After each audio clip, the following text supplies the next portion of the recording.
Bismillahirrahmanirrahim. Assalamualaikum warahmatullahi wabarakatuh. Alhamdulillah wassalatu wassalamu ala Rasulillah wa ala alihi wa sahbihi wa mawalah wa la hawla wa la quwata illa billahi wa ba'd.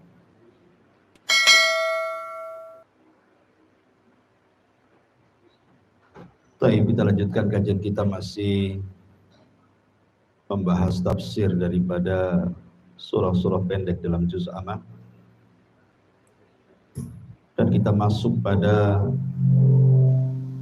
suratul A'la.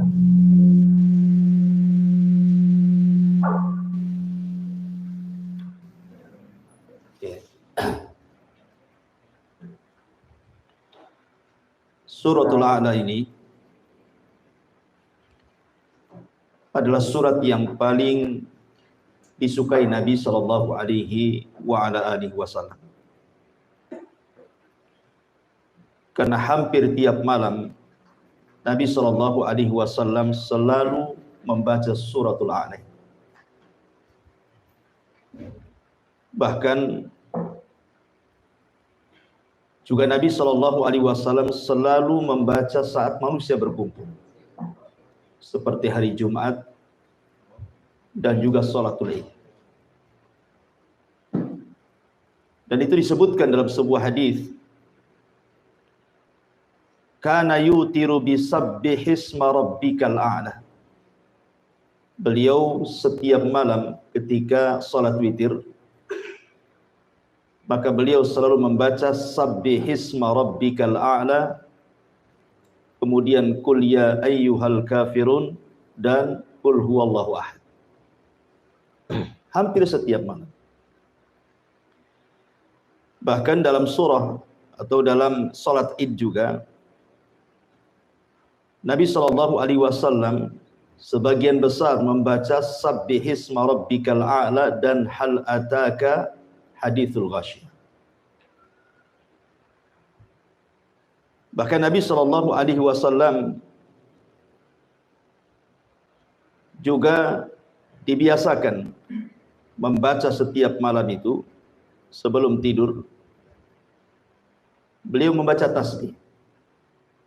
Karena permulaan surah Al-A'la ini dimulai dengan tasbih. Di sebelum tidur beliau minimalnya tasbih itu beliau merutinkan, sampai-sampai disebutkan dalam sebuah hadis, kana la yanamu hatta yaqra al-musabbihat wa yaqulu fiha ayatun khairun min alfi ayat. Terkadang beliau sebelum tidur membaca ayat-ayat yang dimulakan dengan tasbih, seperti sabbihisma rabbikal a'la, karena padanya ada ayat yang jauh lebih baik dibandingkan 1000 ayat. Bahkan Nabi sallallahu alaihi wasallam juga membaca terkadang di salat duhur, sebagaimana hadis Jabir bin Samurah radhiyallahu an, Nabi sallallahu alaihi wasallam yaqra'u fi dhuhri sabbihisma rabbikal a'la, rawahu Muslim. Terkadang beliau dalam salat duhur juga membaca sabbihisma rabbikal a'la. Hadis ini dikeluarkan Al-Imam Muslim.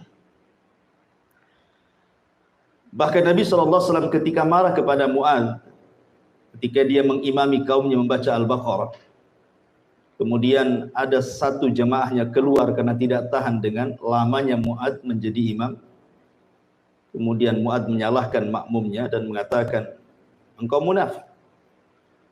Kemudian sampailah kabar ini kepada Nabi SAW yang dimarahi Mu'adz dan mengatakan, afattanu ya Mu'adz, apakah engkau akan membuat fitnah wahai Mu'adz? Aina kunta an sabbihisma rabbikal a'la wadduha wa idas sama'un fatar. Kenapa kau tidak membaca sabbihisma rabbikal a'la saja, ataupun wadduha, ataupun idas sama'un fatar? Menunjukkan bahwa Nabi SAW juga menganjurkan membaca sabbihisma rabbikal a'la di salat Isya, karena Mu'adz ketika itu sholat Isya.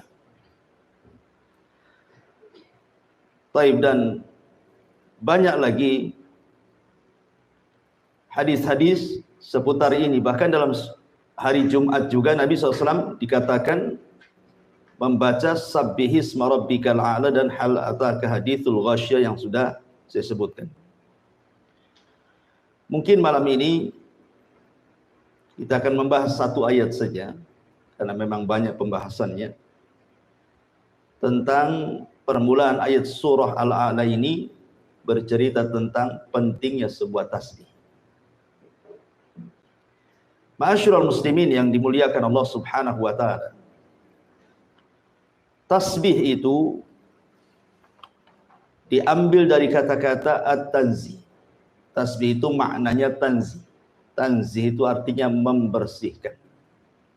Seolah-olah Allah mengatakan nazzih rabbaka an kulli naqsin. Bersihkan Rabbmu dari setiap kekurangan.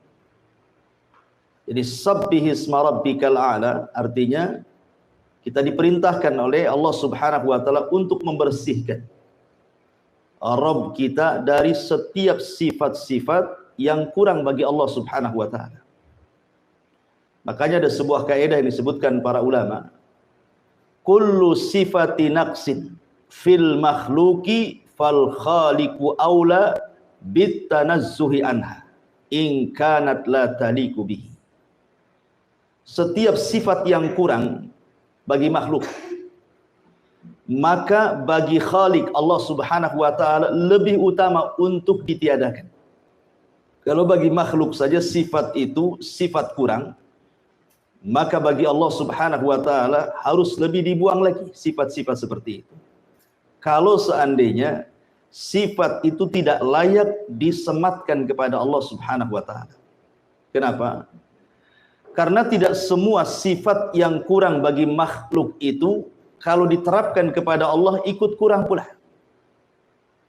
Ada sifat-sifat yang kurang bagi makhluk, tapi kalau disematkan kepada Allah justru sempurna. Contoh umpamanya, di antara sifat Allah Subhanahu wa taala al-mutakabbir. Sifat Allah itu sombong.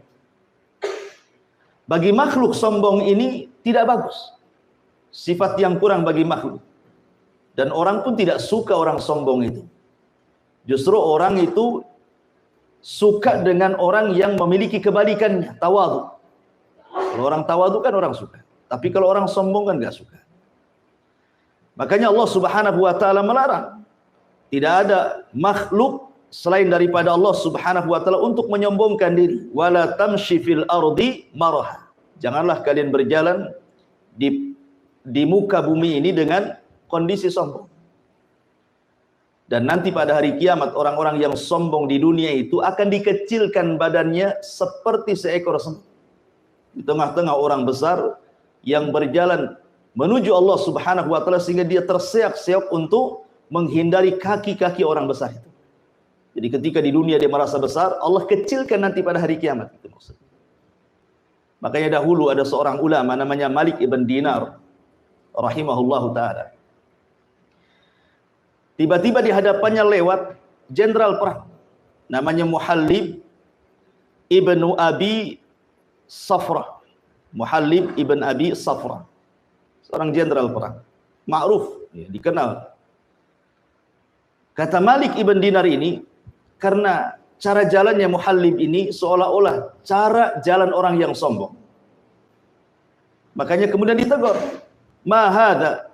Inna hadza mishyatu yubghiduhallah."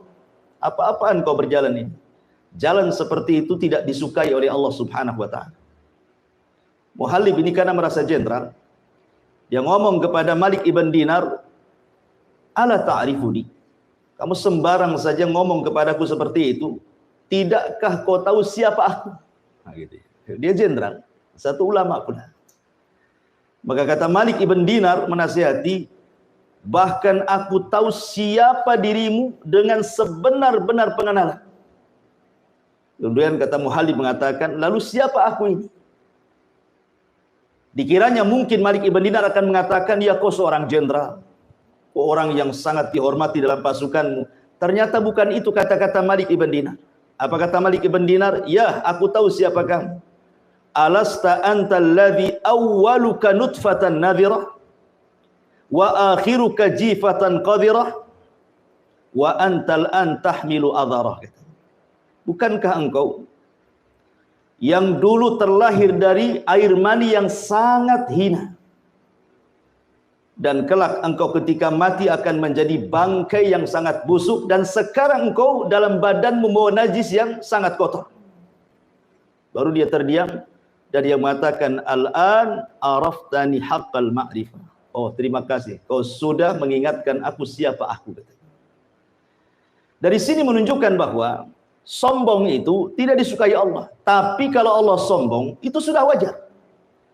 Sesuatu yang kurang bagi makhluk belum tentu kurang bagi Allah kalau sifat itu diletakkan kepada Allah.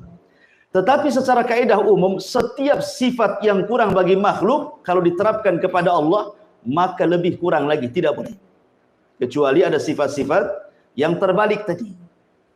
Tapi yang jelas bahwa ketika Allah mengatakan sabbihisma rabbikal a'la, hendaklah kita mensucikan Rabbmu yang maha tinggi ini, maksudnya di sini tasbih di sinilah at-tanzih, membersihkan setiap sifat-sifat Allah ataupun perbuatan-perbuatan Allah dari sifat dan perbuatan yang tidak layak disematkan kepada Allah Subhanahu wa taala.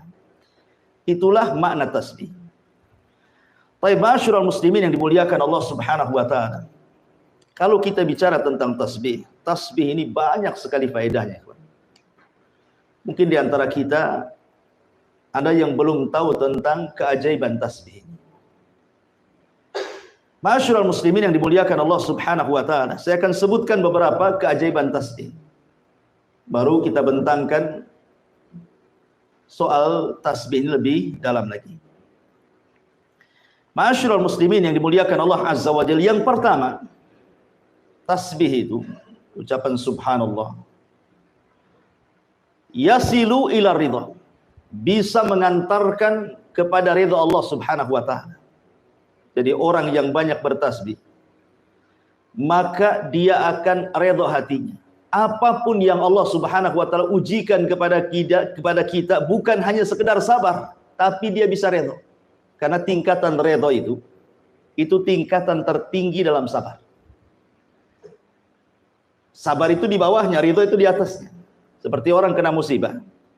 Ada orang bisa sabar, tetapi belum tentu bisa ridha. Nampaknya sabar, tapi kalau disentuh keluar semua isinya. Tapi kalau orang ridha, mau disentuh apapun, dia sudah mengatakan innalillahi wa inna ilaihi raji'un. Semua datang dari Allah, kalau Allah menghendaki, ya semua akan kembali kepada Allah. Dia akan ridha. Lah tasbih itu yasilu ila ridallahi azza wa jalla, akan mengantarkan kepada keridhaan Allah Subhanahu wa taala. Ma'asyiral muslimin yang dimuliakan Allah Azza wa Jalla, yang kedua, yu'inu 'ala sabri. Kata ulama, bisa menolong kita untuk bisa lebih sabar lagi dalam kehidupan. Makanya kenapa ketika Nabi SAW merasa sempit dadanya dengan perlakuan orang-orang Quraisy yang tidak mau menerima dakwahnya, apa kata Allah? Fasbir ala ma yaqulun fasabbih bihamdi rabbik.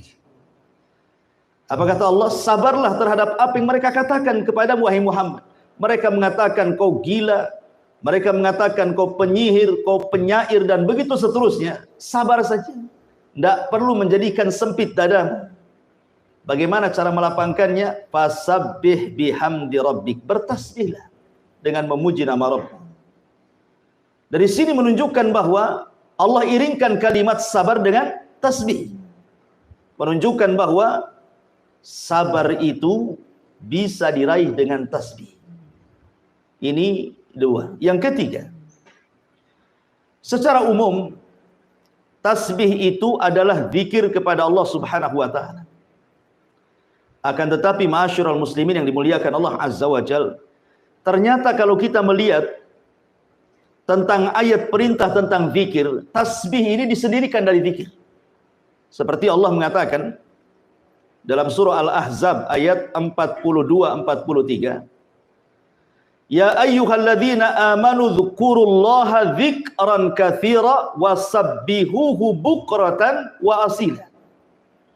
Wahai orang-orang yang beriman, perbanyaklah zikir kepada Allah dan perbanyaklah tasbih di pagi dan petang hari kalian. Bukankah ucapan tasbih itu bagian daripada zikir? Kenapa dikeluarkan? Seolah-olah di sini ada penyebutan zikrul khas ba'dal 'am. Ya.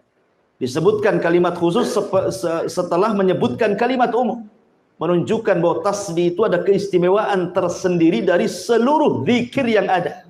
Sama ketika Allah menyebutkan tentang malaikat. Allah mengatakan tanazzalul malaikatu waruh, di mana seluruh malaikat turun dan juga ruh. Ruh itu siapa? Jibril. Kan Jibril bagian daripada malaikat. Kenapa disendirikan? Menunjukkan bahwa Jibril ini bukan sembarang malaikat. Makanya dari sini ketika Allah keluarkan tasbih dari zikir, padahal dia bagian daripada zikir, menunjukkan bahwa tasbih ini bukan zikir biasa. Ketika kita mengucapkan subhanallah, subhanallah, subhanallah, ini bukan zikir biasa. Ini zikir yang spesial. Kalau zikir saja Allah mengatakan ala bi dzikrillahi tatmainnul qulub, bahwa dengan zikir kepada Allah itu tenang hatinya, maka tasbih itu bukan hanya menenangkan hati, sampai kepada melembutkan hati. Jadi hati kita akan lembut lagi. Bukan hanya tenang saja, lembut hati kita. Ini diantara faedah yang ketiga. Kemudian faedah yang keempat, bahwa tasbih juga termasuk maqasidut tauhid ataupun maqasidu ad-da'wati ilallah. Tujuan daripada dakwah kepada Allah, tujuan daripada tauhid terangkum dalam tasbih. Ketika Nabi Musa alaihi salatu wassalam dia hendak berdakwah kepada Fir'aun dalam surah Toha, kan Musa ini kan pelat ngomong, dia tidak bisa ngomong fasih Musa ini. Sementara dia punya abang namanya Harun, Harun ini fasih ngomongnya. Sehingga kemudian Musa meminta kepada Allah untuk dijadikan Harun itu wazirnya, teman dia dalam berdakwah. Bagaimanapun kalau berdakwah berdua kan lebih ringan. Karena apalagi Harun punya keistimewaan memiliki lidah yang fasih. Tidak sebagaimana Musa, ya, lidahnya kurang fasih. Makanya kemudian Nabi Musa alaihi salatu wasallam meminta kepada Allah Subhanahu wa taala untuk dijadikan Harun sebagai wazirnya, teman dakwahnya, menterinya. Kemudian Nabi Musa menyebutkan tujuannya. Apa tujuannya?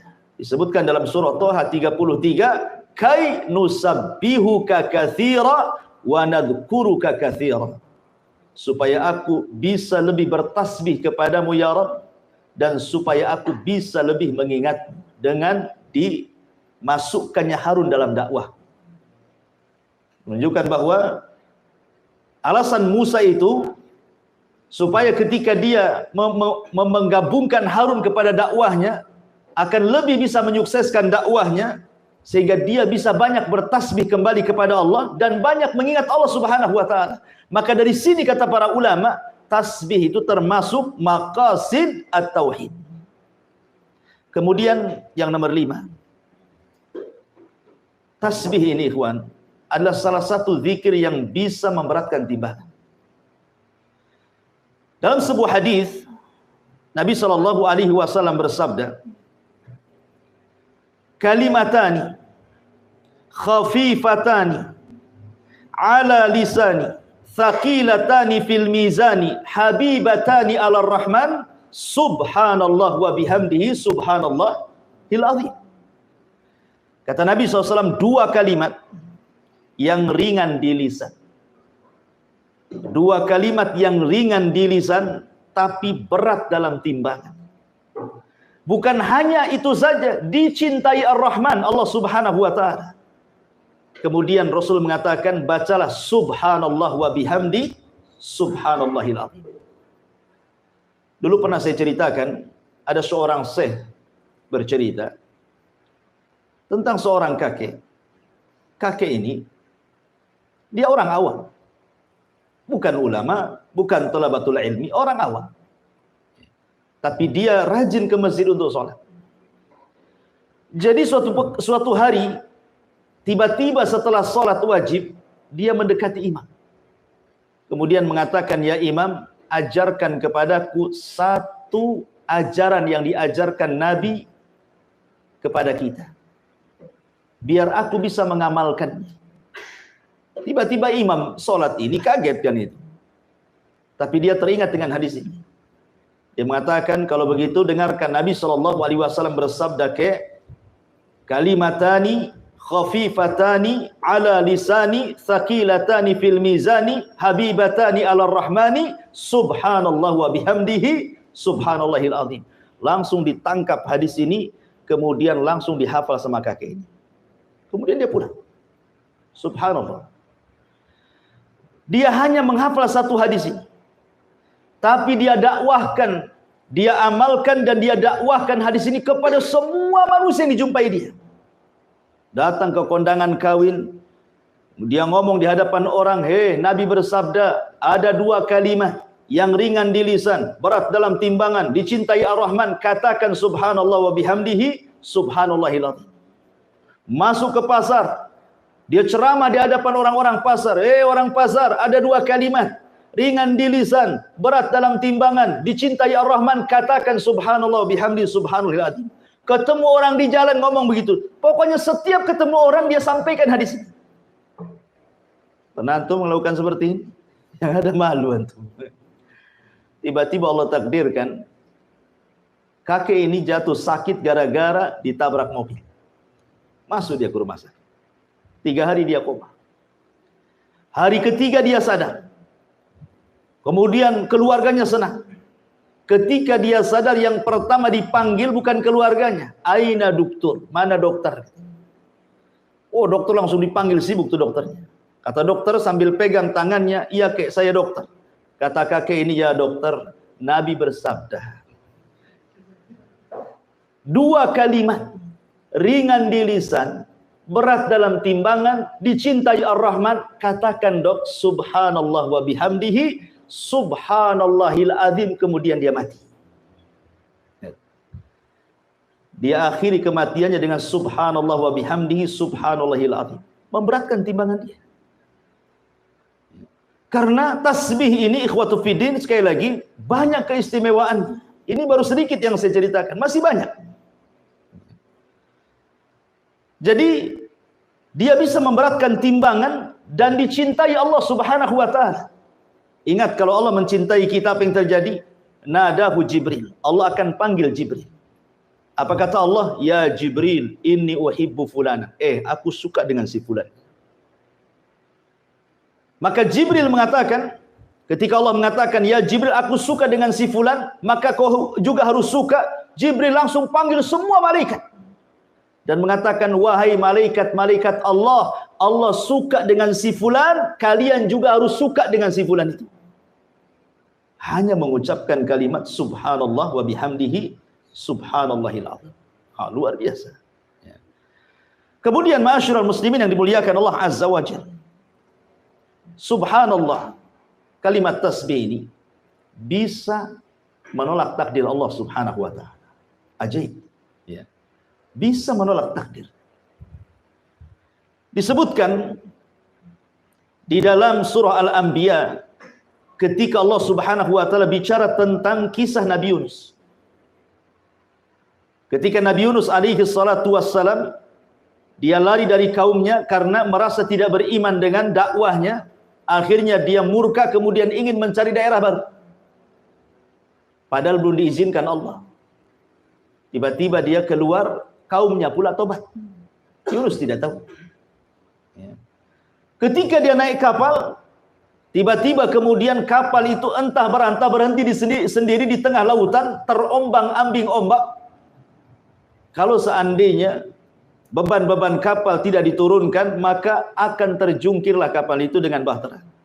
Maka semua barang-barang dijatuhkan. Rupanya masih juga berat juga. Barang sudah tidak ada, tinggal orang.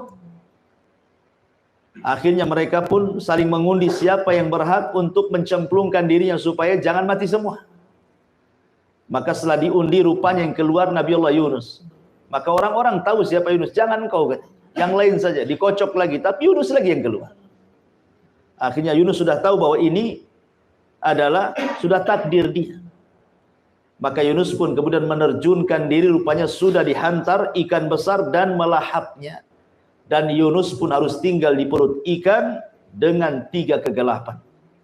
Gelap malam, gelap perut ikan, dan gelap dasar lautan. Harusnya secara takdir Yunus mati. Mana bisa orang hidup di perut bumi? Oksigen dari mana? Kita nyelam saja bisa mati. Apalagi dalam perut ikan. Di kegelapan malam, di dasar lautan pula. Siapa yang menjadikan Yunus selamat? Allah Subhanahu wa ta'ala. Apa penyebabnya? Tasbih. Yang menyebabkan Nabiullah Yunus kemudian diselamatkan dari takdir Allah Subhanahu wa ta'ala, dari kematian, adalah tasbih. Fanada fi dhulumati alla ilaha illa anta subhanak inni kuntu minadh dhalimin. Maka Yunus pun terus berdoa kepada Allah, tidak ada sembahan yang berhak disembah kecuali Dia. Subhanak, ini tasbihnya. Maha suci Engkau ya Allah. Sungguh aku termasuk orang-orang yang zalim. Makanya Allah mengatakan, kalau seandainya Yunus itu bukan termasuk ahli tasbih, la labitha fi batnihi ila yaumi yub'atsun, maka Yunus tidak akan dikeluarkan dari perut ikan itu sampai kiamat dibangkitkan. Kalau bukan karena dia ahli tasbih, bahasanya ahli tasbih, makanya dia diselamatkan. Ya, tasbih bisa menolak takdir. Bahkan kita tahu bahwa dahulu di zaman Bani Israel ada seorang nabi yang digigit oleh satu semut. Marah dia. Kemudian dia bawa obor api. Kemudian hendak dibakarlah itu satu kampung semut itu. Yang salah satu semut mau dibakar pula kampung semutnya. Maka Allah Subhanahu wa ta'ala utus malaikat menegur nabi tersebut. Maka kemudian malaikat ini mengatakan, angkarasatka namlatun ahlakta ummatan minal umami tusabbih, katanya. Kamu ini gimana? Hanya gara-gara satu semut yang menyakitimu, tiba-tiba kau mau membakar kampung semut yang mereka senantiasa bertasbih kepada Allah. Lihat bagaimana semut bertasbih.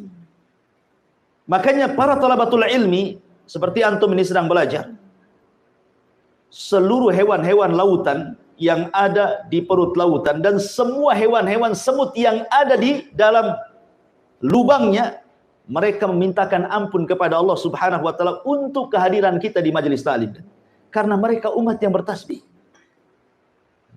Ma'asyiral muslimin yang dimuliakan Allah Azza wa Jalla. Kemudian juga di antara faedah tasbih adalah bisa senantiasa mengingatkan kita kepada Allah Subhanahu wa ta'ala. Karena mengingat Allah Subhanahu wa ta'ala itu sangat penting, ikhwan. Karena sampai saja kemudian kita tidak ingat Allah Subhanahu wa ta'ala, ini bahaya. Disebutkan dalam sebuah hadis yang luar biasa, ya, bahwa ketika seseorang itu mengucapkan subhanallah, subhanallah, maka kalimat zikir itu akan berputar-putar mengelilingi arsy. Dan disebutkan dalam hadis Nuaim ibn Bashir, Rasulullah SAW bersabda, inna mimma tadhkuruna min jalalillahi at-tasbiha wa takbira wa tahlila wa tahmida, sesungguhnya kalimat-kalimat zikir yang kalian lafadkan dari keagungan Allah, baik berupa tasbih subhanallah, baik berupa takbir Allahu Akbar, baik berupa tahlil la ilaha illallah, baik berupa tahmid alhamdulillah. Apa kata Nabi SAW? Tidaklah orang mengucapkan kalimat itu,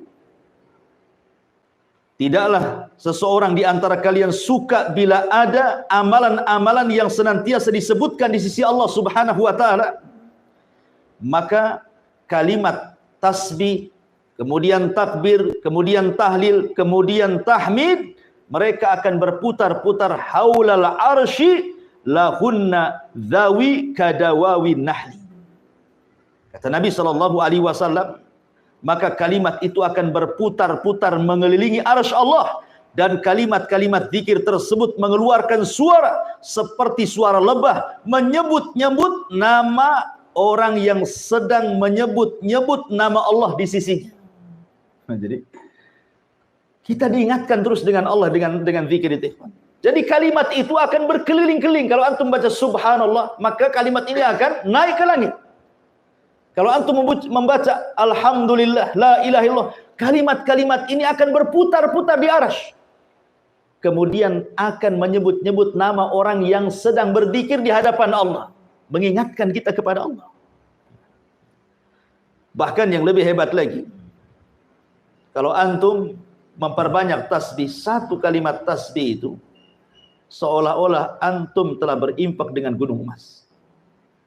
Disebutkan dalam hadis yang sahih yang dikeluarkan oleh Imam At-Tabrani dari sahihkan oleh Syekh Nasiruddin Al-Albani rahimahullahu taala, man halahul lailu an yukabidahu au bakhila bil mali an yunfiqahu au jabuna anil adwi an yuqatilahu falyukthir min subhanallah wa bihamdihi fa innaha ahabbu ilallah min jabali dhahabin yunfikuhu fi sabilillahi azza wajalla. Lihat kata Rasul, siapa yang dicegah oleh istirahat malamnya sehingga dia tidak bisa sholat malam, atau kebakhilannya sehingga dia tidak mau berinfak, atau ketakutannya sehingga dia tidak mau berjihad perang, maka hendaklah perbanyak ucapkan subhanallah wa bihamdi. Maha suci Allah dan dengan segala pujian milik Allah, karena yang demikian itu lebih disukai Allah dari gunung emas yang engkau infakkan di jalan Allah. Kalau kita membaca subhanallah, subhanallah, kata Rasul, itu lebih baik daripada gunung emas yang engkau infakkan di jalan Allah. Kalimat tasbih saja. Dan siapa juga yang punya gunung emas? Ya. Kalaupun antum dapat gunung emas, sudah rebutan. Taruhlah kemudian antum punya gunung emas, kemudian diinfakkan, itu tidak lebih baik dibandingkan antum memperbanyak tasbih. Bahkan tidak ada satupun doa orang yang memperbanyak tasbih kecuali dikabulkan.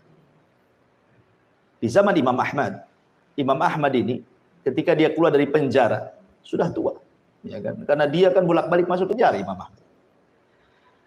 Jadi dia ingin mengunjungi satu kawannya, tapi tempatnya nun jauh di sana. Ya, dia harus mengadakan safar. Maka dia pun kemudian mengambil bekalnya, sudah tua, tapi Imam Ahmad pun diberikan kekuatan fisik. Walaupun sudah tua itu diberikan kekuatan fisik. Dia berjalan, ingin berkunjung kepada temannya. Dan ingat, itu sebuah amal soleh. Kalau antum berkunjung kepada kawan, tidak ada niat kecuali silaturahim. Bukan karena bisnis. Bukan karena ingin pinjam uang apalagi. Enggak. Ya betul-betul dia kita ingin berkunjung lillah. Maka 70.000 malaikat akan mengiringi antum dari belakang. Makanya Imam Ahmad ini ingin mengunjungi saudaranya, kawannya, lillahi ta'ala karena Allah. Allah takdirkan di tengah jalan, dia pun kemudian kemalaman. Dia harus menginap. Terpaksalah dia mencari masjid untuk menginap kan itu. Penginapan zaman dulu ya masjid, mau kemana? Rupanya ada teras masjid, dia tidur di situ. Rupanya penjaga masjid ini mencurigai. Imam Ahmad itu imam dunia terkenal, tapi terkenal karyanya. Terkadang karyanya dikenal, orangnya tidak tahu. Sehingga dikira itu bukan siapa-siapa, sama takmir masjidnya diusir. Tidak boleh tidur di situ. Terpaksalah Imam Ahmad mencari pohon, kemudian tidur di bawah pohon. Rupanya depan masjid itu ada khobbaz. Khobbaz itu artinya tukang roti, penjual roti. Anak muda. Jadi kasihan kok ada kakek-kakek di situ tidur di bawah pohon, ditawarkanlah bagaimana kalau dia nginap di rumahnya. Diajaklah Imam Ahmad dengan senang hati, udah tua. Kemudian dia melihat khobbaz itu, tukang roti itu. Imam Ahmad takjub, kenapa? Sambil kerja itu, lisannya tidak pernah berhenti untuk mengucapkan subhanallah, astagfirullah, subhanallah, astagfirullah. Pokoknya tasbih dan istighfar itu tidak lepas dari lisannya. Kita saja kalau kita zikir terus-terusan kan capek juga kan itu. Antum baca subhanallah, subhanallah, berapa jam antum sanggup? lidah pun dah kering. Pasti ada berhentinya kan? Ini tidak. Mulai dari kerja sampai subuh, lisannya terus ngomong. Imam Ahmad nih heran. Kok bisa dia berzikir seperti itu? Sampai tidak tidur Imam Ahmad itu karena takjub dengan anak muda itu. Akhirnya ditanyalah sama Imam Ahmad itu. Bagaimana engkau bisa melakukan itu? Apa kata anak muda ini? Karena sudah terbiasa wahai Imam. Setiap hari aku sudah melakukan seperti ini. Jadi zikir itu sudah jadi kebiasaan dia. Orang kalau sudah biasa kan nggak akan capek kan itu. Udah biasa dia mengucapkan subhanallah, astagfirullah, subhanallah. Udah biasa. Imam Ahmad mengatakan, anak muda kan tidak tahu kalau itu Imam Ahmad. Imam Ahmad mengatakan, apa barokah zikir dengan memperbanyak tasbih dan istighfar itu? Apa manfaatnya? Maka anak muda ini mengatakan, demi Allah, tidaklah aku berdoa kepada Allah Subhanahu wa taala kecuali diijabah, kecuali satu doa yang belum diijabah. Semua doa yang kupanjatkan semua dikabulkan Allah kecuali satu, katanya. Imam Ahmad heran. Apa yang satu itu?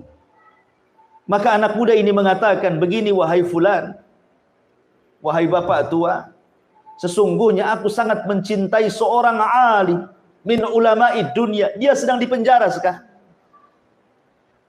Aku sangat takjub dengan karya-karyanya.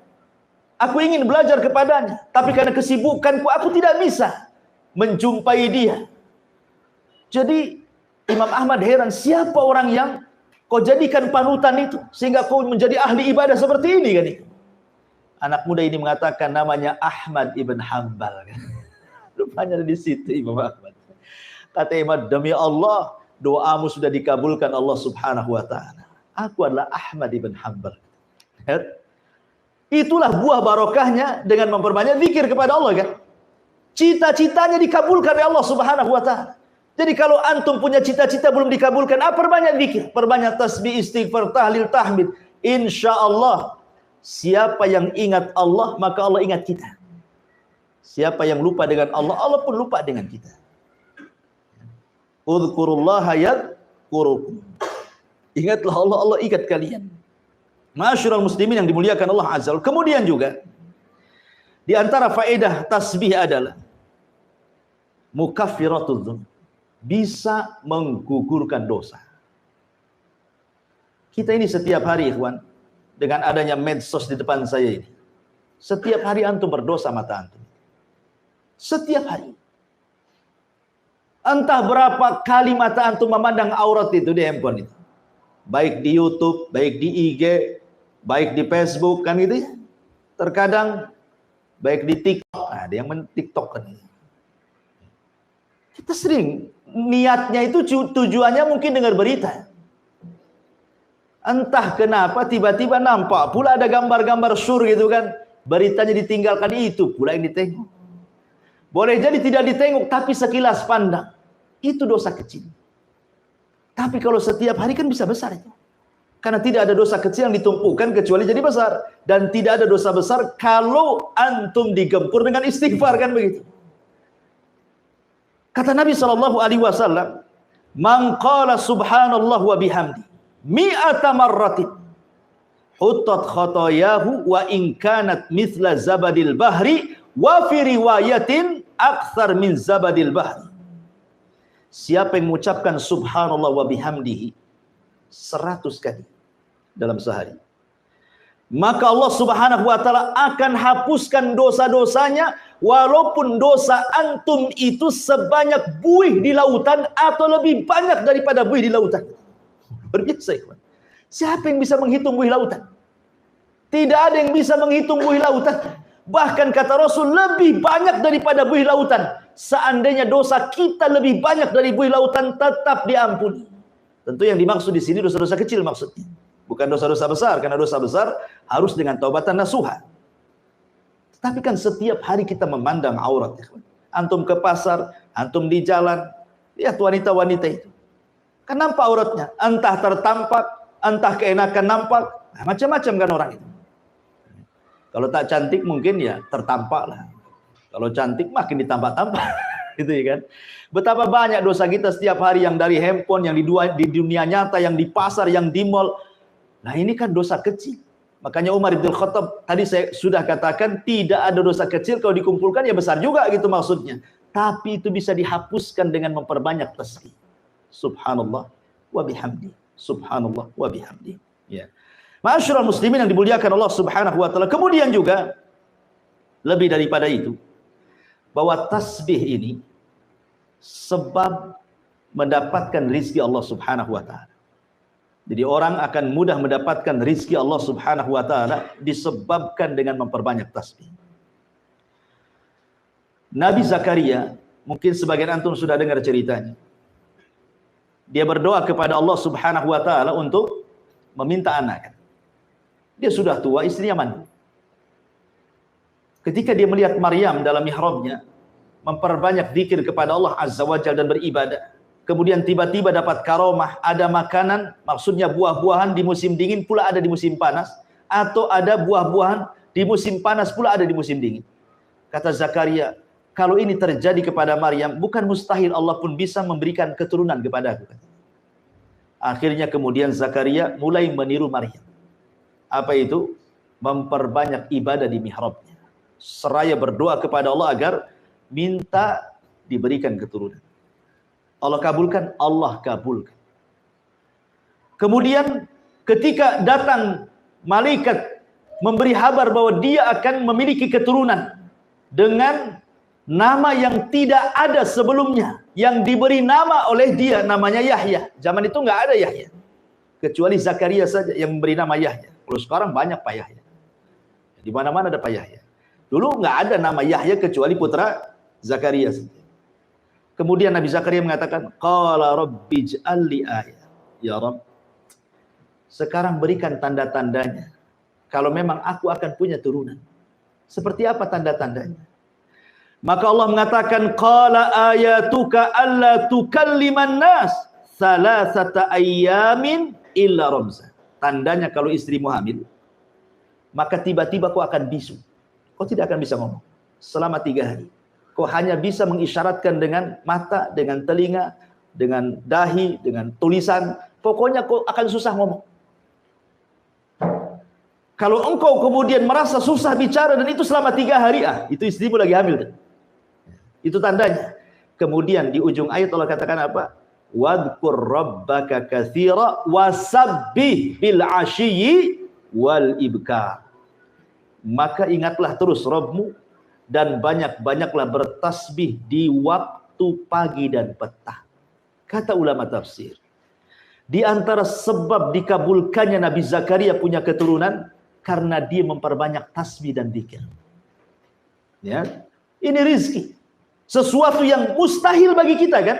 Rupanya mungkin pula bagi Allah Subhanahu wa taala. Dengan apa? Ya tadi memperbanyak zikir, terutama tasbih. Dan itu juga dijelaskan dalam nasihat Nuh alaihi salatu wassalam. Suatu ketika Nuh sebelum wafat, itu kan mengumpulkan putra-putranya. Dikumpulkan putra-putranya. Kemudian Nuh mengatakan kepada anak-anaknya, aku wasiatkan kepada kalian dengan 4 perkara. Yang 2 kuperintahkan, yang 2 kularang. Adapun yang 2 kuperintahkan, jangan lupa dengan kalimat la ilaha illallah. Sebab kalau seandainya kalimat itu ditimbang di satu neraca, kemudian 7 lapis langit dan 7 lapis bumi ditimbang di neraca satunya, maka la ilaha illallah jauh lebih berat dibandingkan langit dan bumi. Ini satu. Kemudian yang kedua, kata Nuh alaihi salatu wassalam, ya pertama la ilaha illallah. Kemudian menjelaskan tentang keutamaannya. Kemudian yang kedua, wa subhanallah wa bihamdi. Wasiat yang kedua kata Nuh, jangan lupa membaca subhanallah wa bihamdi. Apa faedahnya kata Nuh? Fa innaha salatu kulli syai'in wa biha yurzaqul khalqu. Kata Nuh alaihi salatu wassalam bahwa ucapan subhanallah wa bihamdi adalah doa setiap makhluk yang Allah ciptakan, dan dengan sebab itulah makhluk diberikan rizki Allah. Dengan subhanallah bihamdi itu sebab itulah Allah kasih rizki. Karena Tasbih ini ikhwan, semua bertasbih. Nanti saya akan sebutkan dalil-dalilnya. Malaikat bertasbih, lautan bertasbih, semut bertasbih, bahkan petir juga bertasbih. Semua yang diciptakan Allah itu semua bertasbih. Kita masih menjelaskan keutamanya dulu. Ma'asyiral muslimin yang dimuliakan Allah Subhanahu wa taala. Kemudian juga selain juga diberikan rezeki oleh Allah Subhanahu wa taala, tasbih itu bisa menghilangkan keperitan dunia, ikhwan. Siapa di antara kita yang tidak pernah terkena masalah? Pasti di antara kita banyak masalah. Ada yang karena hutang dia masalah, kan itu. Ada yang karena keluarga, mungkin masalah dengan pasangan, mungkin masalah dengan anak-anak, ya kan? Mungkin masalah di kantor, mungkin masalah di jalan. Masalah itu tidak akan ada hentinya, ikhwan. Selesai ini, datang yang lain. Karena memang dunia ini tempat ujian. Tetapi bagaimana solusinya supaya kita keluar daripada masalah itu? Maka diantaranya adalah dengan cara bertasbih kepada Allah Subhanahu wa taala. Tadi saya jelaskan dalilnya. Ketika Nabi SAW ditimpa masalah yang luar biasa dari kaumnya, walaqad na'lamu annaka yadiku sadruka bima yaqulun, kata Allah, fasabbih bihamdi rabbika wa kun minas sajidin. Dan sungguh kami tahu dadamu menyempit wahai Muhammad karena ucapan orang-orang kafir itu. Tetapi perbanyak tasbih dengan memuji Rabbmu dan teruslah kau sujud kepada Allah. Perintah yang pertama kepada Rasul sebelum disuruh untuk memperbanyak sujud apa? Tasbih dulu kan. Suruh memperbanyak tasbih supaya lapang dadamu. Apa yang diucapkan mereka itu nanti akan menjadi sebuah kelapangan. Terkadang kan ada orang yang mungkin disakiti orang dengan ucapannya, itu dendamnya 7 turunan. Ya. Ada orang itu kan begitu, disakiti, digibah, difitnah, sudah kayaknya dunia ini kelam bagi dia. Tetapi supaya kita dikeluarkan dari itu, perbanyak tasbih. Ini salah satu manfaat tasbih. Makanya kata Abdurrahman As-Si'di dalam kitabnya Tafsir As-Si'di, ketika beliau memberikan catatan kepada ayat ini, apa kata beliau? Aktsir min dzikrillah wa tasbihihi wa tahmidihi was salati fa inna dzalika yuwassi'u sadra. Perbanyak oleh kamu zikir kepada Allah, kemudian bertasbih, bertahmid dan salat, dan itu bisa melapangkan dada kita. Ma'asyiral muslimin yang dimuliakan Allah Azza wa Jalla. Kemudian juga tasbih ini adalah ucapan yang paling dicintai Allah Subhanahu wa taala. Tasbih ini adalah ucapan yang paling dicintai Allah Subhanahu wa taala. Disebutkan dalam hadis Abi Dzar radhiyallahu an. Nabi SAW pernah ditanya, ayyul kalami afdal? Rasul, kalimat yang paling afdal itu apa? Yang diucapkan manusia. Maka Nabi SAW mengatakan, inna ahabbal kalam ilallah subhanallah wa bihamdi. Sesungguhnya tidak ada ucapan yang lebih dicintai Allah melebihi antum mengucapkan subhanallah wa bihamdi. Itu ucapan yang paling dicintai Allah Subhanahu wa taala. Ikhwan, orang kalau cinta itu pasti dengan memperbanyak penyebutannya kan. Kalau antum cinta istri, nggak akan disebut tuh istri tetangga. Nggak akan disebut. Yang disebut ya istri antum saja karena antum cinta. Kalau ada antum berdua ngomong sama kawan atau bertiga, kemudian memuji istrinya, pasti antum, oh enggak, istri saya lebih pandai. Karena cinta. Artinya orang cinta itu man ahabba syai'an aktsara dzikrah. Siapa yang mencintai sesuatu pasti akan memperbanyak untuk menyebut-nyebut sesuatu itu. Karena di mata orang yang sedang jatuh cinta, tidak ada orang lain kecuali dia. Ingat kisah Laila Majnun? Ya kan? Yang sudah saya ceritakan. Jadi ada seorang wanita namanya Laila. Wanita cantik. Jatuh cinta dengan si Majnun. Majnun ini namanya Majnun, gila. Saking cintanya jadi gila. Ya. Dia hendak melamar, ditolak. Diusir. Akhirnya dia pergi ke hutan. Sampai di hutan kelaparan. Kemudian dia berburu kijang, menjangan. Dipanah sama dia. Kemudian kena pula kakinya, robohlah kijang itu. Kemudian didekati. Ketika mau diambil pisau dan mau digorok, ditatap pula mata kijang itu. Kata dia, subhanallah, mata kijang kok sama dengan mata Laila? Dilepas kijang itu. Itulah makanya Majnun itu. Lihat, orang cinta itu bisa jadi gila, lapar padahal dia. Bisa loh dilepas. Makanya sejak itulah dia disebut Majnun. Makanya ada Laila Majnun. Itulah Majnun, gila itu. Ya, udah lapar-lapar, kena pula dilepas gara-gara mata kijangnya mirip dengan mata Laila. Itulah orang cinta kayak gitu, ikhwan. Mabok dia. Ma'asyiral muslimin yang dimuliakan Allah Azza wa Jalla. Jadi kalau orang cinta dengan Allah, maka perbanyak zikir dengan Allah. Dan tidak ada kalimat yang paling dicintai Allah kecuali subhanallah wa bihamdi, kata Rasulullah. Inna ahabbal kalam ilallahi subhanallah wa bihamdi, kata Rasulullah. Sesungguhnya tidak ada kalimat yang paling dicintai Allah kecuali subhanallah wa bihamdi. Ma'asyiral muslimin yang dimuliakan Allah Subhanahu wa taala. Kemudian juga di antara keistimewaan tasbih adalah tasbih ini adalah kalimat yang khairun minad dunya wa ma fiha. Seandainya dunia yang banyak macam-macamnya ini, ada rumahnya, ada gedungnya, ada tanahnya, ada perhiasannya, itu dibandingkan dengan tasbih, maka dunia itu tidak ada apa-apanya. Nabi SAW mengatakan dalam sebuah hadis yang diriwayatkan oleh Abi Hurairah radhiyallahu anhu dari Nabi SAW, seandainya la an aqula subhanallah wa bihamdi, seandainya aku mengucapkan subhanallah walhamdulillah wala ilaha illallah Allahu akbar, kata Rasul, seandainya aku katakan subhanallah walhamdulillah wala ilaha illallah Allahu akbar, ahabbu ilayya mimma tala'at alaihi syamsu, lebih baik bagiku dibandingkan cahaya matahari. Cahaya matahari ini cahaya yang bisa mengelilingi bumi, kawan. Kalau tidak ada matahari, apa gunanya dunia? Gelap, ya kan? Untuk apa dunia itu? PLN mana yang bisa kemudian menerangi bumi 24 jam kalau tidak ada matahari? Artinya di sini kinayah bahwa ucapan tasbih itu lebih baik dibandingkan dunia dan isinya. Karena Rasul mengibaratkan lebih baik dibandingkan matahari terbit dari mulai terbit sampai terbenam.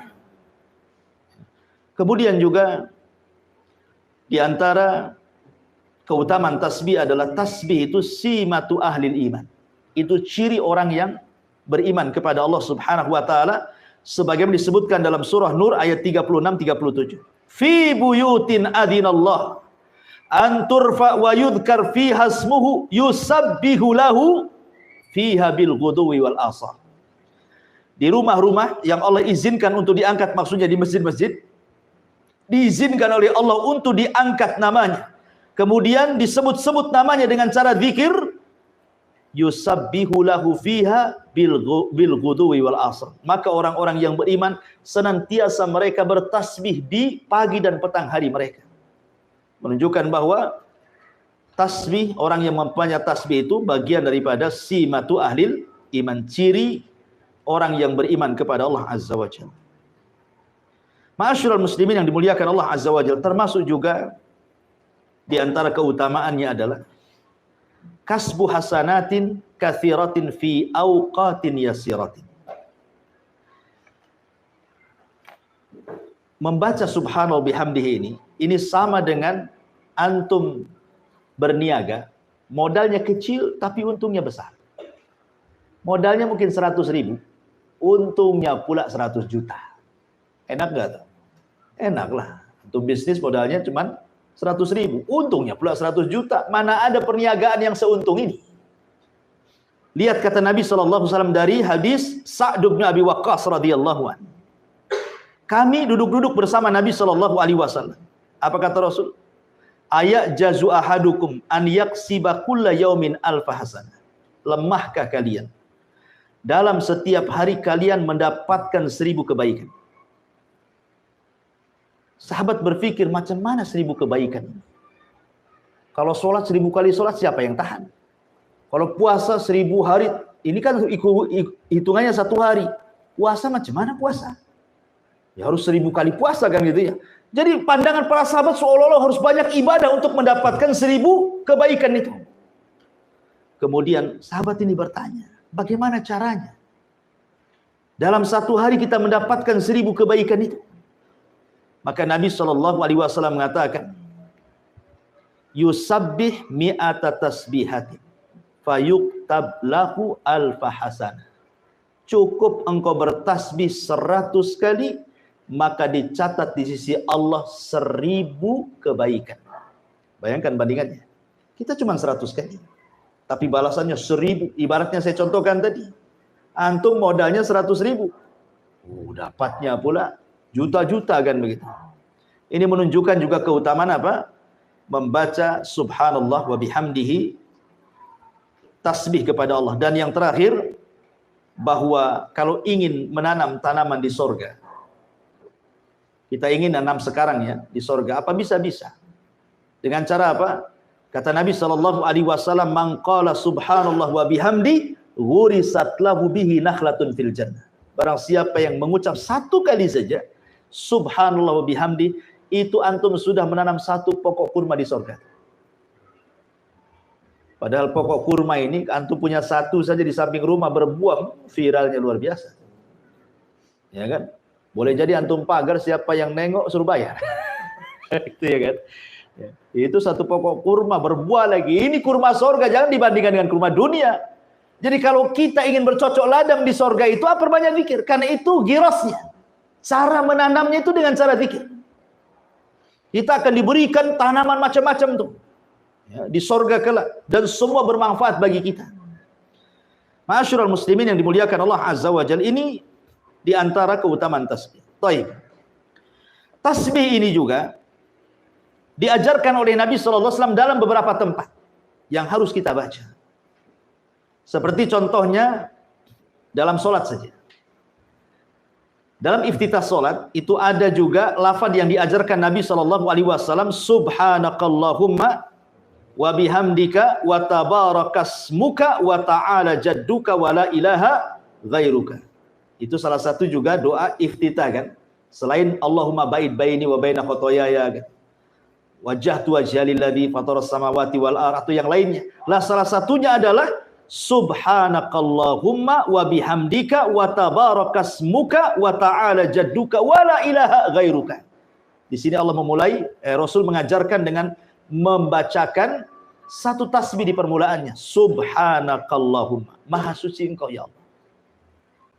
Kemudian juga dibaca ketika inda qiraati ayatin fiha tanzihullah. Bahkan disunahkan kalau ada orang membaca Al-Quran, umpamanya sabbihisma rabbikal a'la ini. Ya, ada orang baca di samping kita sabbihisma rabbikal a'la, maka Rasul menyunahkan apa? Subhanallah. Jadi kalau ada orang baca di samping kita, baca Quran ya, pas yang dibaca itu ayat tasbih, kita juga menjawab dengan subhanallah, maha suci engkau. Ya. Kemudian juga tasbih juga digunakan dalam sholat itu ketika kesalahan imam. Apabila imam salah kan, maka bagi laki-laki membaca tasbih, bagi perempuan cukup dengan tepukan tangan seperti ini, ya kan? Tapi kalau laki-laki subhanallah. Kemudian juga ruku dan sujud jelas. Dalam ruku subhana rabbiyal azim, dalam sujud subhana rabbiyal a'la. Kemudian juga Nabi SAW bertasbih setiap selesai sholat. Di antara zikir-zikir yang diajarkan, bertasbih 33 kali kan. Bertahmid 33 kali, kemudian takbir 33 kali, digenapkan dengan la ilaha illallah jadi 100. Jadi tasbih juga dibaca dalam rangka zikir setelah sholat. Kemudian juga tasbih kita baca ketika kita mendengar suara petir. Kalau ada kilat, ada petir, hujan lebat gitu ya. Kemudian nampak kilat, kemudian ada petir yang menyambar gitu ya, menggelegar, maka disunahkan membaca apa? Subhanallah. Kemudian juga ketika takjub, ya, ketika takjub juga sama. Ketika takjub antum melihat, pamannya ada antum jalan kemana gitu, nengok pemandangan kok indah sekali, maka antum disunahkan mengucapkan subhanallah. Kemudian juga ketika ditunjukkan kepadanya azamat Allah, keagungan Allah Subhanahu wa taala. Wah, ada anak ini cerdas sekali, padahal masih kecil, hafal Quran. Ya kan? Ini luar biasa, ini kan keagungan Allah namanya kan? Nah, kita katakan subhanallah, anak ini kok bisa seperti itu. Ya, ini juga disunahkan membaca subhanallah.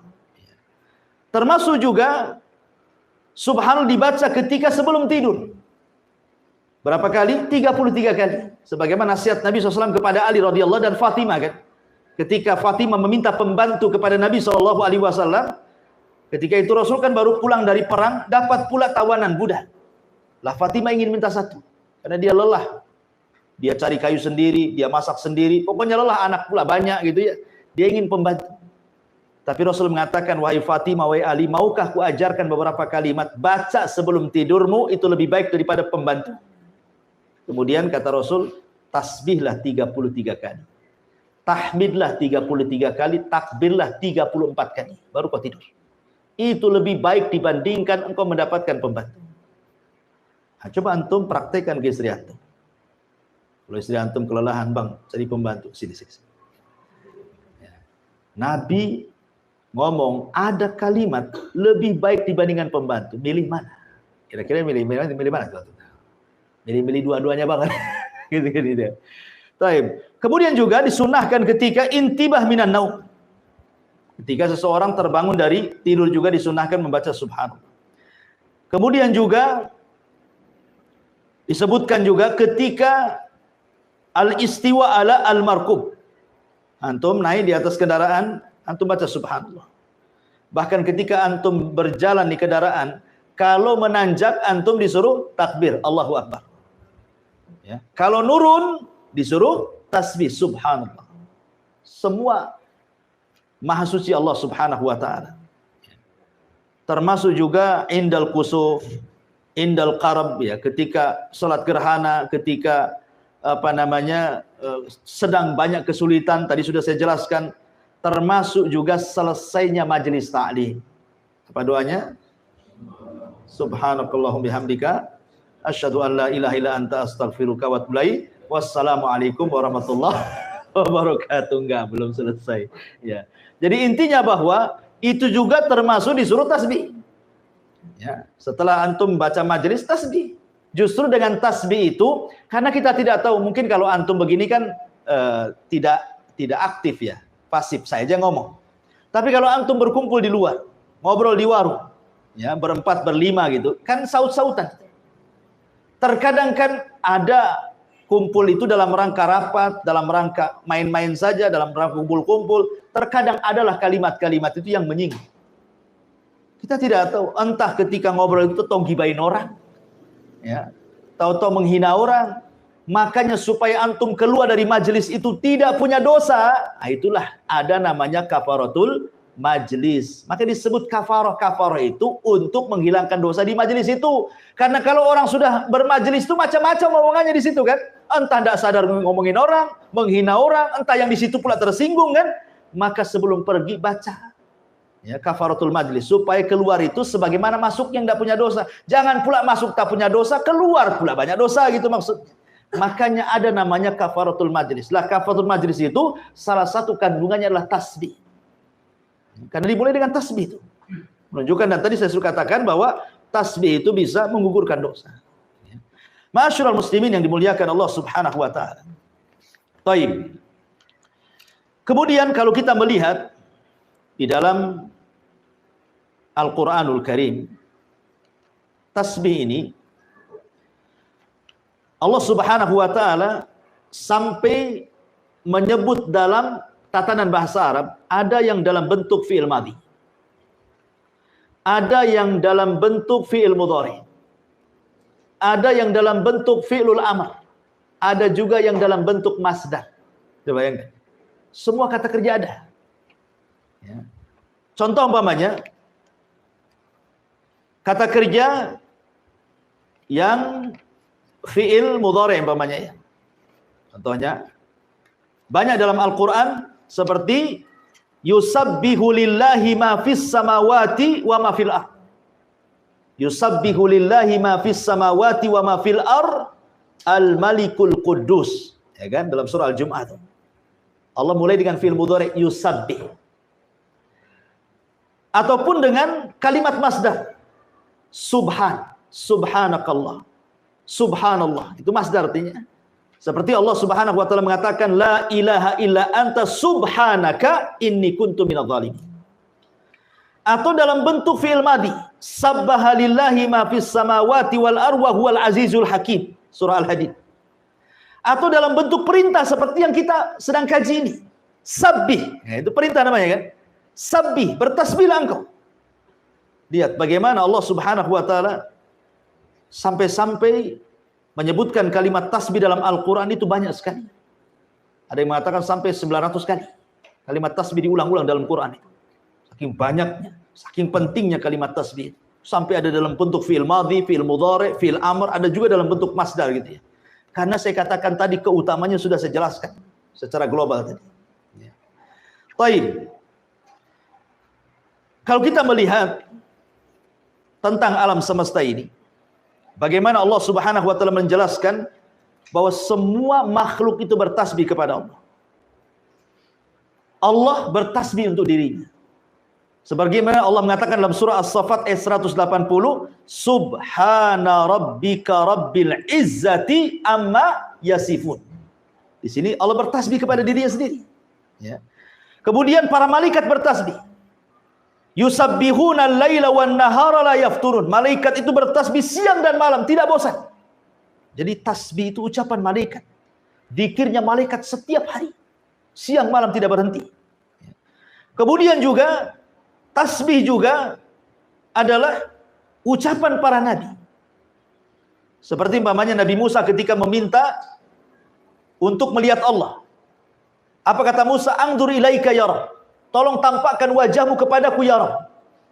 Apa kata Allah? Lantarani, kau enggak bisa melihatku wahai Musa. Tapi kalau kau maksa, lihat gunung itu. Fasaufa kalau engkau melihat gunung itu tidak bergempa, maksudnya diam saja, tidak hancur, fasaufa tarani, engkau akan melihatku.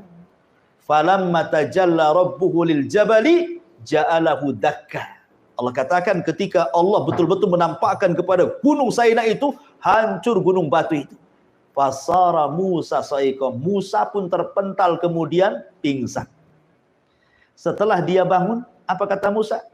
Tubtu ilaika. Musa mengatakan, Subhanaka tubtu ilaika. Maha suci engkau ya Rabb, aku taubat kepadamu. Gak akan minta lagi untuk engkau tampakkan kepada aku. Lihat, Musa menyebut Subhanak. Begitu juga tadi kisahnya Nabi Yunus kan? La ilaha illa anta subhanaka inni kuntu mina zalimin. Itu zikirnya para nabi. Tasbih itu zikirnya para nabi. Zikirnya para rasul. Termasuk juga gunung-gunung, termasuk juga binatang-binatang, burung-burung, semua bertasbih kepada Allah. Dan itu Allah mengatakan wasakharna ma'a Daud al-jibala yusabbihna wat-tayra. Dan kami tundukkan kepada Daud gunung-gunung yang bertasbih dan juga burung-burung yang bertasbih. Kemudian juga Allah Subhanahu wa taala menjelaskan tentang tasbihnya ar-ra'du. Petir kilat itu bertasbih. Wa yusabbihu ar-ra'du bihamdi. Dan petir itu bertasbih kepada Allah dengan senantiasa memujinya. Bahkan penduduk sorga juga bertasbih. Da'wahum fiha subhanakallahumma. Ini penduduk sorga mengatakan subhanakallahumma, bertasbih. Termasuk juga semua yang diciptakan Allah bertasbih. Dan itu Allah mengatakan sabbaha lillahi ma fis samawati wa ma fil ard. Semua yang ada di langit, semua yang ada di bumi bertasbih. Kalau orang senantiasa bertasbih, orang itu tidak mungkin melakukan kemaksiatan. Bumi yang kita pijak bertasbih. Kita pula di atas bumi bertasbih. Jadi kalau seandainya Allah perdengarkan nih, semua makhluk itu, ayam sedang bertasbih, kemudian kodok sedang bertasbih, kambing bertasbih, peliharaan antum lah, kucing-kucing itu bertasbih, maka antum akan dengar suara mereka membacakan subhanallah. Kalau diperdengarkan itu. Karena secara umum Allah Subhanahu wa taala mengatakan wa im min kulli syai'in illa yusabbihuna bihamdi walakin la tafqahuna tasbihahum. Segala sesuatu itu bertasbih, tapi kau tak paham tasbih mereka, kata Allah. Jadi semua makhluk ini bertasbih, menunjukkan bahwa tasbih ini luar biasa. Baik, kita masuk pada pembahasan. Ini tadi mukadimah, ikhwan. Ya, tapi kamu sudah ngantuk. Ini pembahasannya di sini. Ya. Jadi kalimat tasbih itu, apa yang ditasbih? Apa yang ditanzih? Apa yang dibersihkan sebenarnya? Membersihkan Allah dari apa? Sehingga demikian hebatnya kalimat tasbih itu. Apa yang dibersihkan dari Allah Subhanahu wa ta'ala? Pertama, secara bahasa, tasbih itu diambil dari as-sabhu. Sabhu itu, antum pernah dengar bahasa as-sibaha. Kalau orang berenang, dalam bahasa Arab disebut sibahah.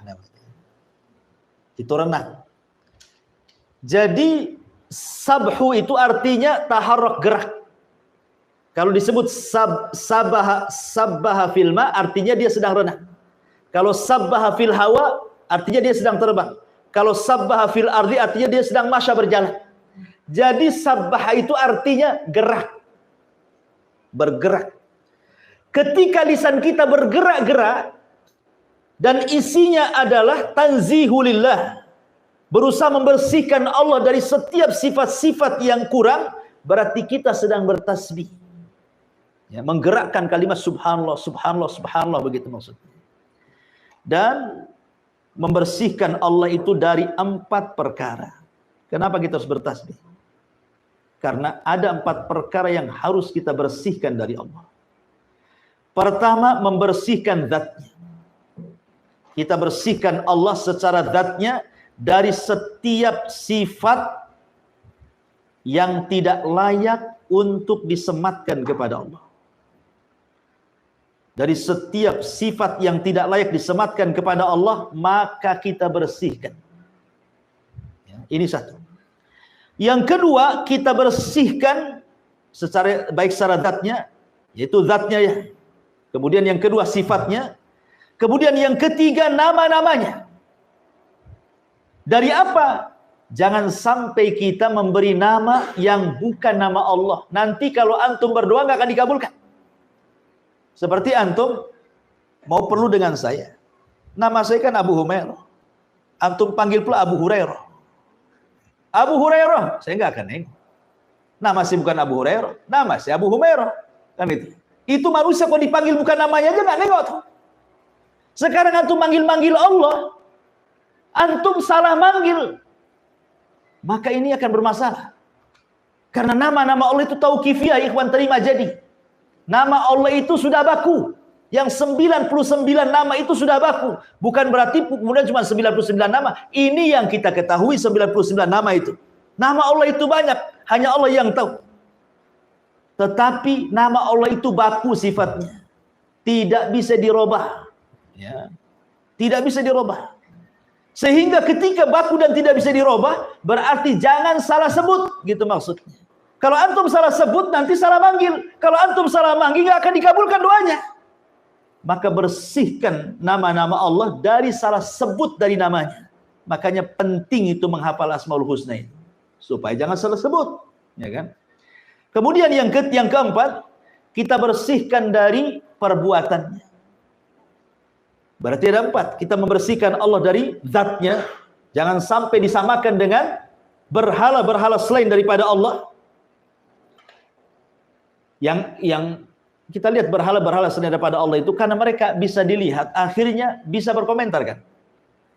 Ada orang nih nyembah berhala dari batu bapaknya, kemudian dipahat. Karena nampak oleh kita, terkadang adalah komentar dari kita itu, matanya agak ini, kok ini pahatannya kurang bagus. Mesti kan ada kritikan kan? Kalau nampak kan, wujud berhalanya itu nampak, pasti banyak kritikan. Lah Allah itu tidak bisa dilihat, makanya tidak bisa dikritik. Gimana cara mengkritiknya? Barang itu, kalau kita mau mensifati itu ada 3 caranya. 1, antum pernah lihat, pamannya ini botol, ya. Oh ini botol. Ana katakan, antum tahu nggak botol itu seperti apa? Karena antum pernah melihat. Oh tahu botol kayak gini. Karena pernah melihat. Ya. Atau ada kembarannya. Ini ada kembarannya nih. Ya. Memang yang aslinya saya tidak tahu, tapi KW-nya saya pernah lihat. Nah, mungkin bentuknya kurang lebih. Atau tidak pernah melihat, tidak ada KW-nya, tapi dapat kabar dari orang yang pernah melihat.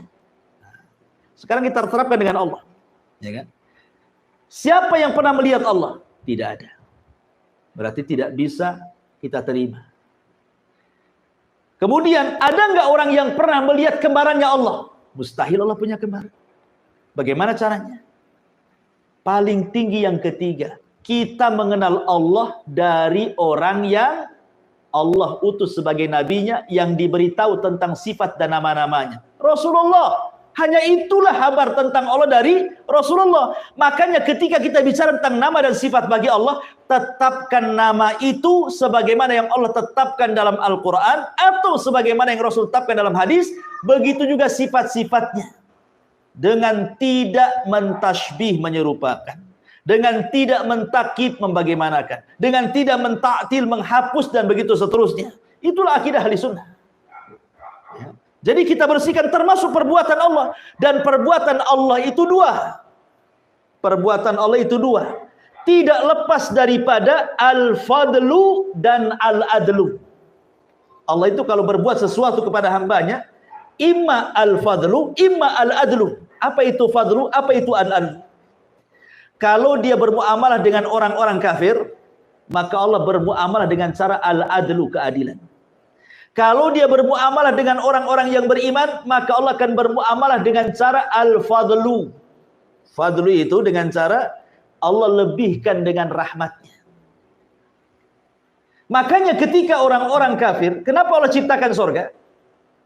Kenapa Allah ciptakan neraka? Allah ciptakan neraka karena al-adlu, keadilannya. Allah ciptakan surga karena al-fadlu, karunianya. Ketika Allah masukkan orang ke surga, berarti karena keutamaan dan rahmatnya. Ketika Allah masukkan orang ke neraka, itu bukan karena kezalimannya, tapi karena keadilannya. Nah, bisa dipahami, ya. Jadi perbuatan Allah tidak lepas daripada dua. Lain dengan perbuatan hamba. Perbuatan hamba tidak lepas daripada tiga. Pertama, zalim. Hamba itu zalim, tidak pernah adil, ya. Dan ini kebanyakan orang zalim. Kemudian yang kedua, adil, dan ini sangat sedikit. Kemudian yang ketiga, di atasnya adil lagi, yang disebut dengan al-fadl tadi, dan itu sangat sedikit, ya. Tapi Allah cuma dua ketika bermuamalah dengan kita. Imma bermuamalah dengan keadilannya, imma bermuamalah dengan kita dengan rahmat dan karunia-Nya, ya. Itulah Allah ciptakan surga dan neraka. Ma'asyiral muslimin yang dimuliakan Allah Subhanahu wa taala. Taib. Di sini Allah mengatakan sabbihisma rabbikal a'la. Sucikanlah nama Rabbmu al-a'la, yang maha tinggi. Al-a'la ini sifat daripada Rabb, ya. Dan kalimat Rabb sendiri itu kalimat khususiyah daripada kalimat rububiyah. Jadi kalau disebut Rabb, artinya kita bicara tentang perbuatan Allah yang khusus bagi Allah. Seperti Allah menciptakan, Allah mengatur, Allah menguasai, dan begitu seterusnya, ya. Makanya kalimat ar-Rabb tidak boleh dipanggil kepada makhluk. Walaupun artinya Rabb itu secara bahasa adalah sayyid, tuan, ya kan? Seperti ataupun pemilik, seperti Abdul Muthalib pernah mengatakan kepada Abroha, adapun unta itu saya Rabbnya, Rabbul Ibil, kan itu ya. Adapun Ka'bah itu ada Rabbnya sendiri, maksudnya Allah, kan itu ya. Atau kalimat Rabb itu bisa kalimat sayyid. Rasul mengatakan tidak boleh kita ngomong, pamannya ada budak dengan tuannya. Kemudian kita katakan kepada budaknya ini, berilah makan kepada Rabbmu. Nggak boleh. Walaupun secara bahasa itu adalah sama makna sayyid, tapi katakanlah berilah makan kepada sayyidmu atau kepada maulamu, gitu ya. Jangan dikatakan Rabbmu. Nah, gitu. Karena Rabb itu khususnya bagi Allah Subhanahu wa taala, kecuali diidhafahkan. Ya, Rabbul Ibil, Rabbul Bait, dan begitu seterusnya. Itu bahasa Arabnya, ya. Kemudian al-a'la tentu yang maha tinggi. Kalimat yang maha tinggi ini, ikhwan. Dan ini kita tetapkan bahwa Allah Subhanahu wa taala itu ulu, di atas ketinggian. Lalu apa yang dimaksud ketinggian itu? Maksudnya yang pertama, Allah maha tinggi itu maha tinggi secara zat wal makanah. Secara zatnya Allah itu di atas ketinggian. Ar-Rahman alal arsis tawa. Allah itu di atas ketinggian. Yang kedua, tinggi di sini maksudnya tinggi al-qadar, kemuliaannya.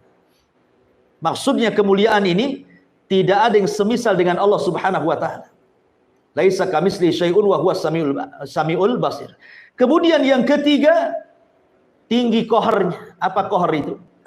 Tidak ada yang dapat mengalahkan Allah. Semua bergerak dengan izin Allah. Kemudian yang terakhir, ya, tinggi nama dan sifatnya. Tidak ada yang lebih tinggi dibandingkan sifat-sifat Allah dan nama-namanya. Disinilah kemudian kita tinggikan Allah subhanahu rabbiyal a'la. Makanya kenapa ketika kita membaca a'la ini dalam posisi kita rendah. Serendah-rendahnya orang ketika sholat dalam posisi apa? Sujud. Ya. Apa yang dibaca? Tidak subhana rabbiyal azim, tapi subhana rabbiyal a'la. Bahwa kita ini rendah, Allah itu tinggi. Dalam posisi kita serendah-rendahnya dalam posisi sujud, kita katakan rabbiyal a'la. Ya. Ada orang yang mengingkari bahwa Allah itu tidak di atas. Kelompok Jahmiyah sampai mengganti lafaz subhana rabbiyal a'la menjadi subhana rabbiyal asfal. Saya lupa namanya. Ada yang mengatakan Jahm ibn Safwan. Jahm ibn Safwan, seorang tokoh Jahmiyah, ketika dia sujud, dia tidak mau mengatakan subhana rabbiyal a'la, dia ganti subhana rabbiyal asfal. A'la itu tinggi, asfal itu rendah. Maha suci Allah yang maha rendah, katanya. Allah itu tidak ada di ketinggian, juga diganti sama dia. Itulah Jahmiyah sesat kan itu. Intinya masyarul muslimin yang dimuliakan Allah Azza wa Jalla, dengan melihat mata antum sudah redup gitu kan. Saya pun sudah soak suaranya. Saya kira sampai di sini satu ayat saja kita kaji tafsir di malam ini, mudah-mudahan ada manfaatnya. Akhirnya kita tutup dengan doa kafaratul majlis. Subhanakallah bihamdika asyhadu an la ilaha illa anta astaghfiruka wa atubu ilaik. Allahu ta'ala. Assalamualaikum warahmatullahi wabarakatuh.